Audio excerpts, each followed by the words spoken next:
கண்ணு கிளிப்பு பார்க்கறதுக்கு, புத்தி கிளிப்புன்னு தெரிஞ்சுக்கிறதுக்கு இந்த லைட் சப்போர்ட் வேணும். இந்த லைட் ஆஃப் பண்ணிட்டா கிளிப் இருந்தாலும், கண் இருந்தாலும், புத்தி இருந்தாலும் கிளிப்பு தெரியாது.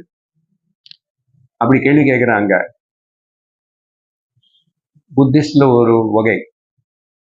அதே போல உங்க ஆத்மா தான் புத்தின்னு பிரகாசிக்க செய்யறது அப்படின்னு சொன்னா, அந்த ஆத்மா எந்த லைட்டுன்னு வச்சுக்கிட்டு புத்தின்னு பிரகாசிக்க செய்யறதுன்னு கேட்கிறேன். அதுக்கு ஒரு லைட்டு தேவையில்லை. ஸ்வயம் பிரகாசம்னு சொன்னா அப்படி அர்த்தம் புரிஞ்சுக்கணும் தவிர, ஏதோ குறிப்பிட்ட டைம்ல ஆத்மா தான் பிரகாசிக்க செஞ்சுக்கிச்சு, அதுக்கப்புறம் ஒரு டைம்ல போச்சு. எந்த விளக்கு பத்தி நம்ம பேசணும், நான் சுவிட்ச் போட்டதானே இது 6 மணிக்கு முன்னாடி தெரியல, இப்போ ஆஃப் பண்ணுவாரு அன்பழகன்.